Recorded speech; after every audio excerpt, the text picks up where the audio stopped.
When we're young, there's this strong belief that family will always be there for us.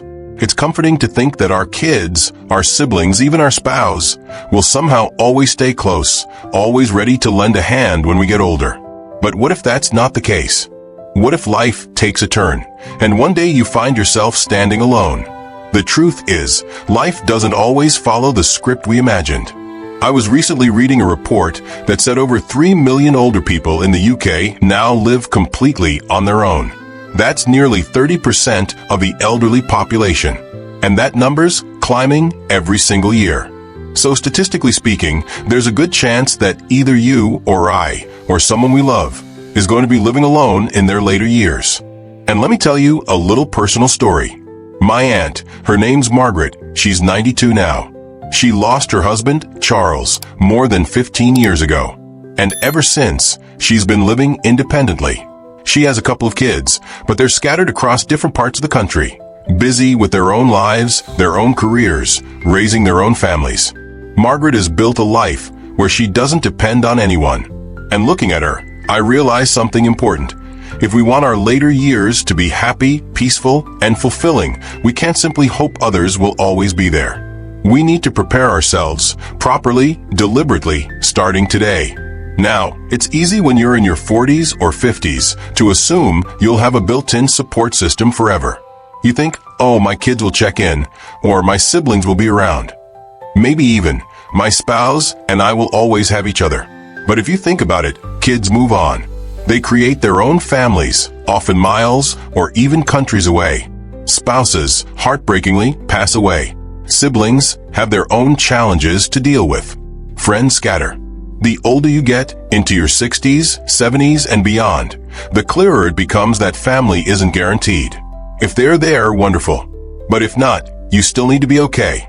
You need to build a life that's rich, independent, and joyful, no matter what. That's why I developed something I call my 6-pillar operating system, or 6POS for short.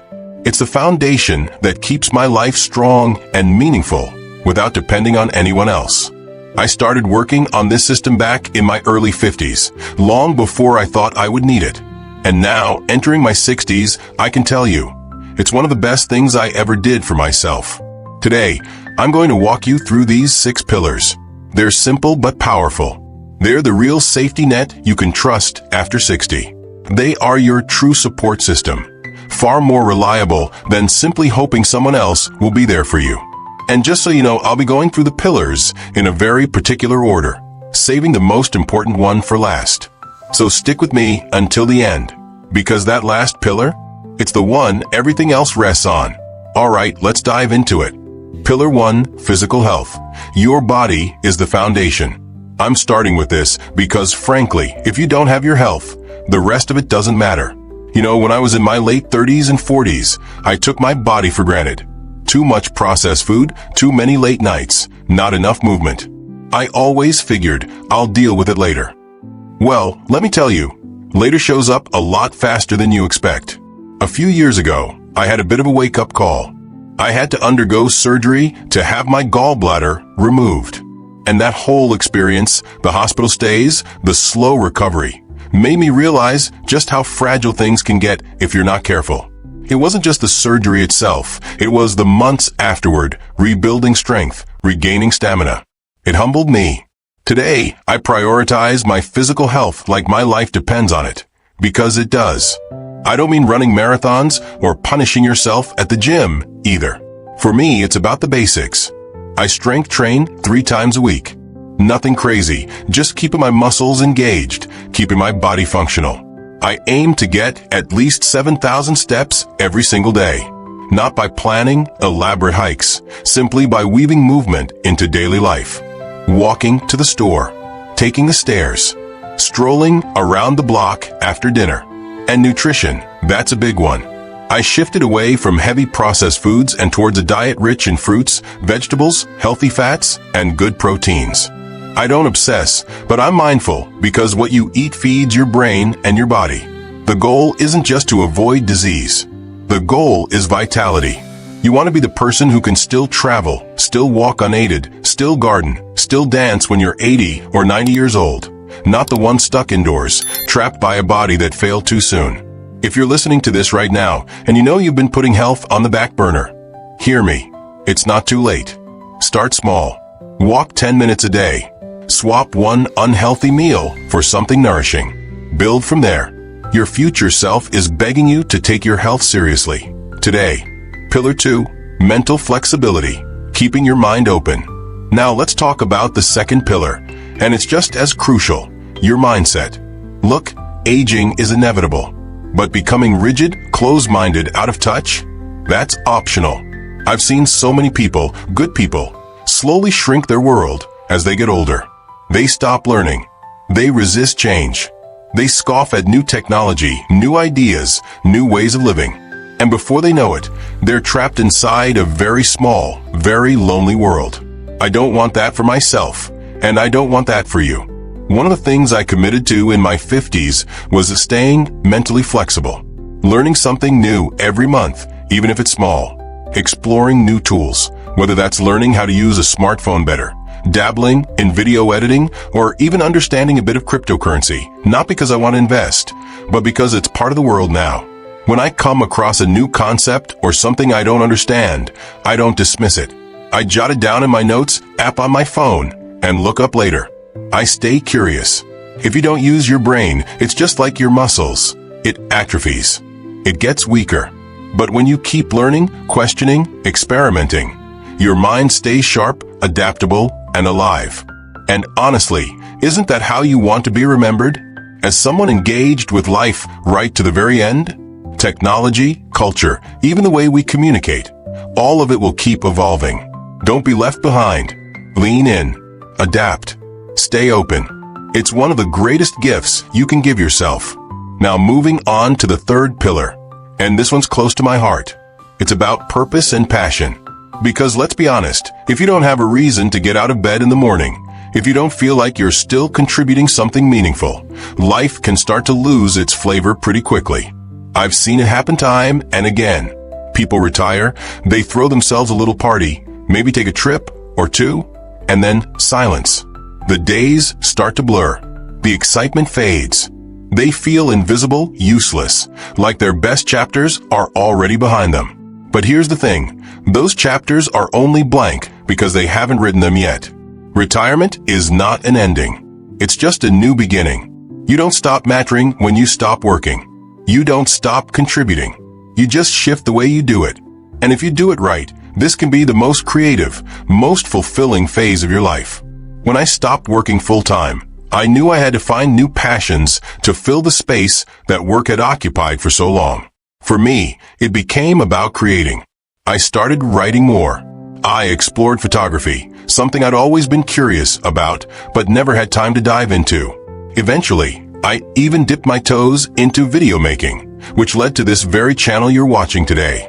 You don't need to start a business or write the next great novel, unless you want to, of course. Passion can be anything. Volunteering at a community center, mentoring young people, learning to paint, building model ships, anything that lights you up inside. It doesn't have to make money. It doesn't have to impress anyone. It just has to matter to you. I often think about the famous study done by Bronnie, who worked with people in palliative care. She documented the top regrets of the dying, and right near the top of that list was, "I wish I hadn't worked so hard." Not because work itself was bad, but because they missed out on the passions, the relationships, the adventures they could have pursued instead. Don't let that be you. Find your passion now, while there's still so much time left to enjoy it. You still have blank pages to fill. And trust me, the story you can write in your 60s, 70s, and even 80s can be every bit as vibrant, if not more so, than anything that came before. And that brings me naturally to the fourth pillar, prosperity and financial security. Now, I know prosperity sounds like a big, fancy word, maybe even a little intimidating. But in this context, prosperity simply means this: having enough financial freedom that you can live on your own terms. It's not about being rich. It's not about driving a Bentley or living in a mansion. It's about not lying awake at night worrying about bills. It's about knowing that you have enough to meet your needs, pursue your interests, and maintain your independence without relying on anyone else. Because let's face it, financial stress is corrosive. It seeps into every part of your life. It affects your health, your relationships, your peace of mind. And in later life, when you're supposed to be enjoying the fruits of decades of hard work, the last thing you want is to feel trapped because you didn't plan ahead. Now, I'll be honest, I didn't always get it right when it came to money. In my 30s and 40s, I wasted plenty on things that didn't really matter. But somewhere around my early 50s, my wife Laura and I had a long, honest talk about what we wanted our future to look like. We realized that the less we needed, the freer we could be. So we made some deliberate choices. We downsized, sold the big, sprawling house that was more maintenance than joy once the kids moved out. We shifted to a smaller, cozier home that costs far less to run and keeps us closer to the heart of the community. We also started simplifying our lifestyle. We didn't cut out the things we loved, like travel or the occasional nice dinner, but we became much more mindful about spending. It's amazing how freeing it is to realize you don't need to keep up with anyone anymore. You're not competing. You're not trying to impress. You're just living simply, happily, within your means. And for a little fun on the side, and to keep some cash flowing, I took up buying and selling collectible books and vintage toys. I love treasure hunting at local markets and flipping rare finds on eBay. Sometimes it's just a few pounds profit. Sometimes it's a small windfall. But more than the money, it gives me a sense of engagement, of creativity. And yes, a little extra padding for the savings account never hurts. Here's the big thing I want you to hear. Financial independence doesn't necessarily mean you never work again. It means you get to choose what you do and who you do it for. If you still want to take on a project, fantastic. If you want to volunteer, even better.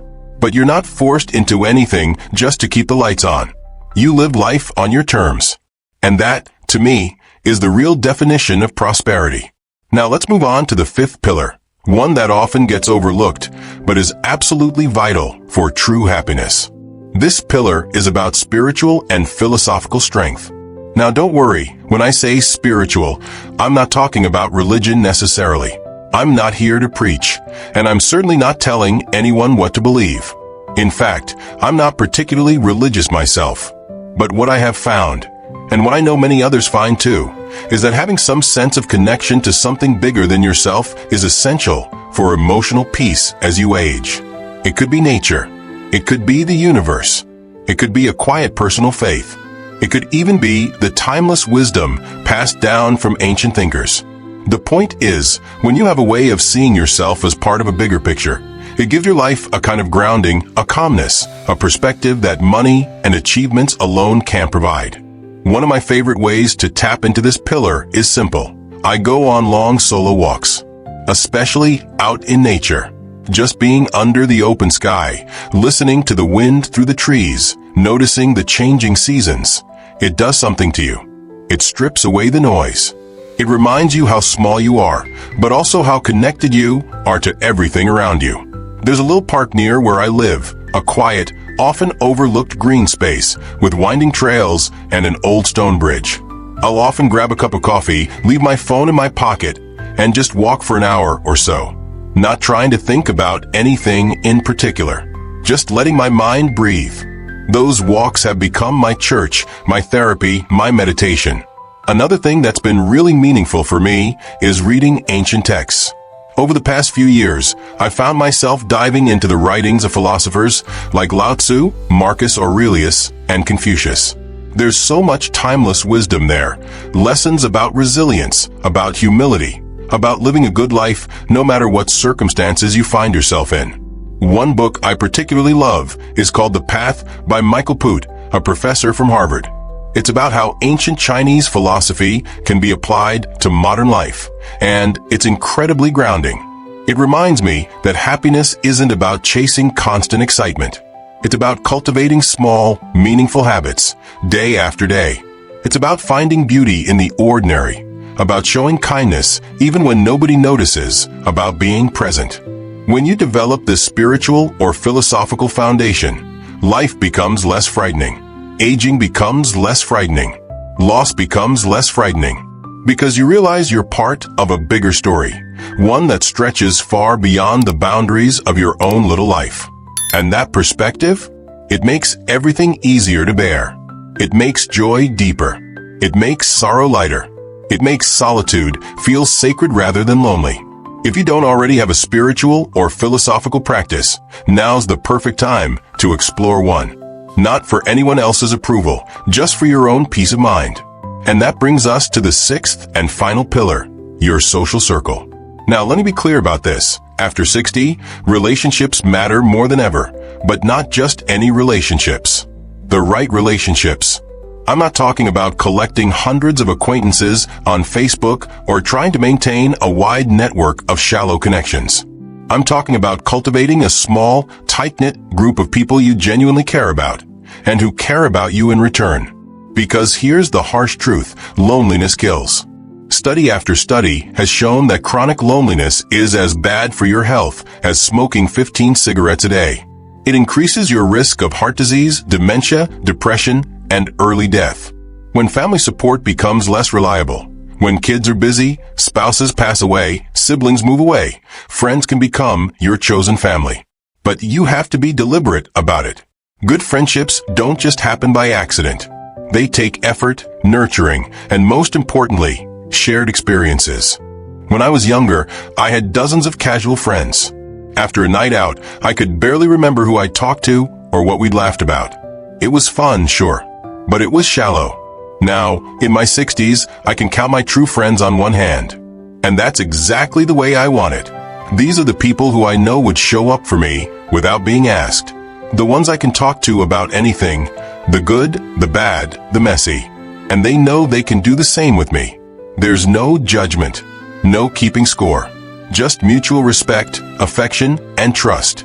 One of the ways I've built and maintained these friendships is by actively engaging in things I love and finding other people who love them too. For instance, I joined a local photography group a few years back. Not because I desperately needed new friends, but because I wanted to deepen a passion. The friendships that grew out of that happened naturally. They were rooted in shared joy, not obligation. Another example is starting this YouTube channel. Through creating content and engaging with people who share similar values, I've built connections that genuinely enrich my life. Some of those connections have even turned into real-world friendships, which is something I never expected, but am deeply grateful for. If you're sitting there thinking, I don't really have anyone like that, don't panic. It's never too late. Join a book club, take a cooking class, volunteer for a cause you believe in. You don't have to network or try to impress anyone. Just show up, be curious, be kind, and let real connections form naturally over time. And one more thing, when building your circle, make sure you're surrounding yourself with positive, uplifting people. People who energize you, who believe in you, who respect you. Life is too short to spend time with those who drain your spirit or make you feel less than you are. Protect your energy fiercely. Choose your people wisely. And invest in those relationships wholeheartedly. Because at the end of the day, no matter how independent you are, no matter how strong your pillars are, we all need someone to walk the road with us, even if it's just a few trusted companions. So now that we've walked through all 6 pillars, physical health, mental flexibility, passion, prosperity, spirituality, and true friendships, there's one last thing I need to say, and it's probably the most important message in this entire video. You have to build these pillars before you desperately need them. I can't stress that enough. You can't wait until crisis hits. You can't wait until loneliness creeps in or illness forces your hand. These pillars are like planting trees. You plant them today so they can shelter you years from now. You start building strength before the storm comes, not in the middle of it. If you're in your 40s or 50s, now is the perfect time to start. If you're already in your 60s or 70s, that's still okay. But you need to start today, not tomorrow, not next year, today. The good news is even small steps make a difference. A 15-minute walk, a new hobby, a friendly hello to someone you see regularly, a few minutes of reflection in nature, a new note in your phone about something you want to learn. These tiny actions build momentum. Over time, they create a life that doesn't just survive, it thrives. And here's the beautiful thing. When you strengthen these pillars, not only do you make your own life better, but you also become a source of strength for others. Your independence, your energy, your example, it ripples outward. You inspire your kids, your friends, even strangers you meet along the way. You show the world that aging isn't about shrinking.